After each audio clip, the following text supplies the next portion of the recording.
I'd like to add an outer door to this doorway. Originally there was an outer door here, which you can see from the hardware that's still attached to the side of the building. I took one of the hinges I wanted to use and found that a piece of wood 2 centimeters thick fits well between the hinge and the wall.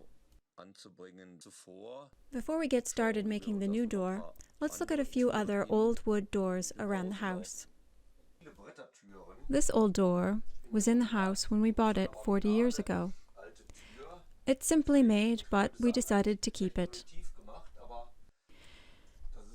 Here is the door I made 40 years ago, when I had no idea how to build one.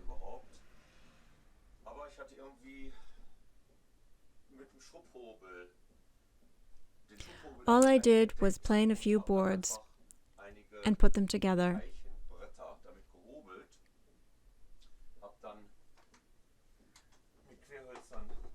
On the other side of the door you can see the 2 battens I used. The boards are not tongue and groove, and large gaps developed between the boards. Some of the gaps are wide enough to put a finger through. My solution was to nail a few slats over the gaps. Also, the old Baroque hinges are a little incongruous, but the door has some charm to it, and we've kept it as well. Here is the original door to what used to be the cow barn. Inside, the horizontal supports are called battens and the diagonal support is called a brace. The door is about 1 meter wide, and when you look at it from the inside, you see that it isn't absolutely necessary to inset the brace into the battens. Also notice the board edges are rounded. Alternatively, beading can be added to the edges, as has been done in this door. Here is our 2 meter wide barn door. I added a step joint between the brace and battens for extra strength. Here's the wood I'll use for the new door. I'm using larch wood. Oak would be good too, but is much more expensive. At this point I've planed it and made it tongue and groove. The boards are about 14 centimeters wide and 2 centimeters thick. I used a router to make the boards tongue and groove so they'd fit together well. The battens and brace will be about 40 centimeters long and 9.5 centimeters wide.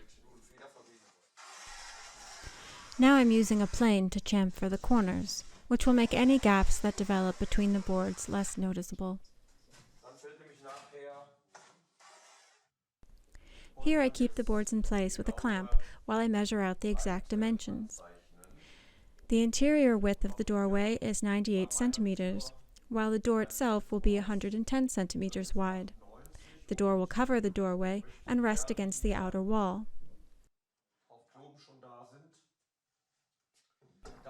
This will be the outer side of the wall. The batten will be underneath here, and the hinge will be attached here.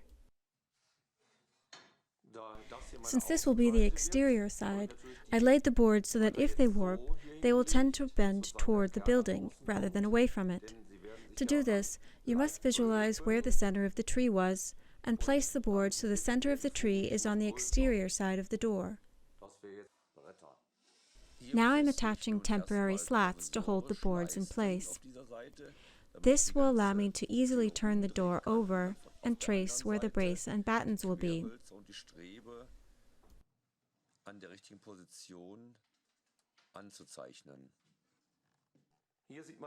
Here are the approximate positions of the battens.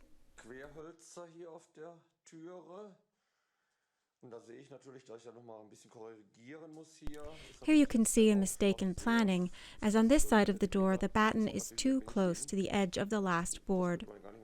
It's too close to the edge for this board to be securely fastened. So I'll shift it over and also trim a couple of centimeters from this side of the door.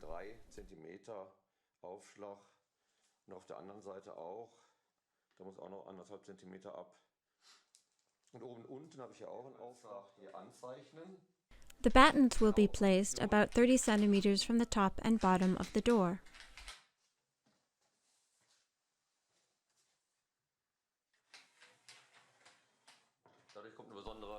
The brace will be secured to the battens with a step joint, which adds strength and rigidity. Now I'll mark out where the step joint will be. As you can see, I've already marked out the batten position, and now that the brace has been positioned, I can now mark out where the joint will be. I've placed the brace 5 centimeters from the end of the batten. It's important not to place it too close to the end of the batten.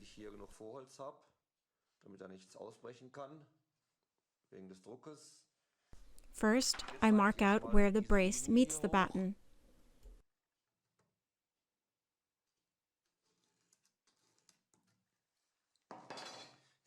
Now I look at the angle formed by the intersection of the brace and batten. I use a ruler to approximately bisect this angle and mark where the brace will be cut.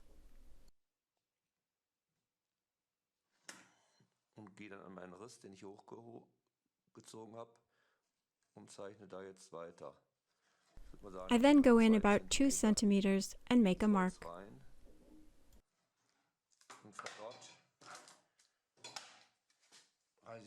Next, I go to the other side of the brace and mark where the brace meets the batten.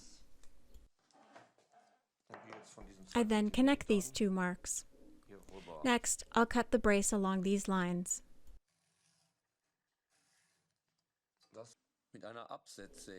A frame saw is well suited to this task. A Japanese saw works well too.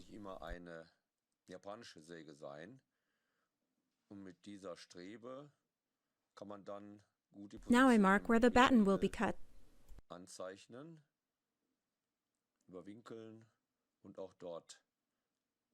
Again, I make the cuts with the frame saw.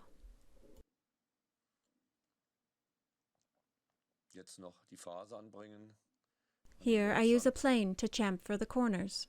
Use a carpenter square to carry over the batten positions to the other side of the door so I can mark where to place the screws. But before turning the board over, I secure the battens and brace with temporary screws.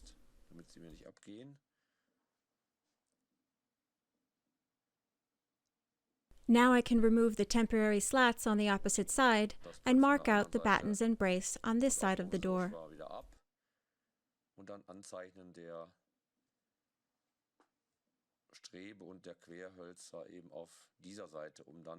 The screws can now be placed. The holes are pre-drilled and countersinked. I used a 5.5mm bit for the upper part of the hole and then completed the hole with a 3mm bit.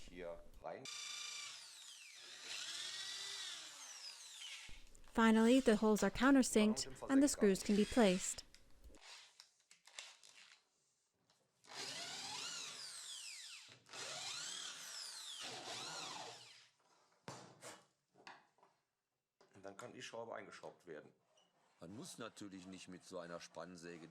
Of course, you don't need to use a frame saw to trim the length of the board as I do here, but hand tools are quieter and don't make as much dust.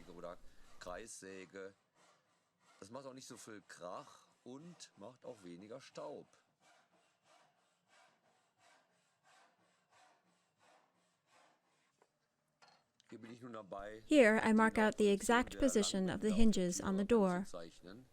Also, because the top bracket sticks out farther from the wall than the bottom bracket, I'll add a piece of wood under the top hinge for a good fit.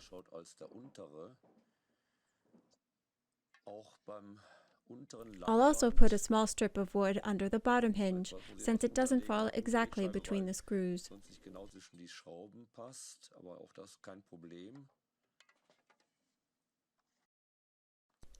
The hinges are secured with bolts. Auf der Rückseite dann Unterlegscheibe und eine Vierkantschraube. Gut ist, wenn man zufällig gerade Nachbarn. I was fortunate to have a neighbor who was getting rid of an old door, so I could reuse the hardware. Hier nun die fertige Brettertüre. And here's the finished door, complete with a sliding latch. Perhaps later, I'll apply a coat of oil.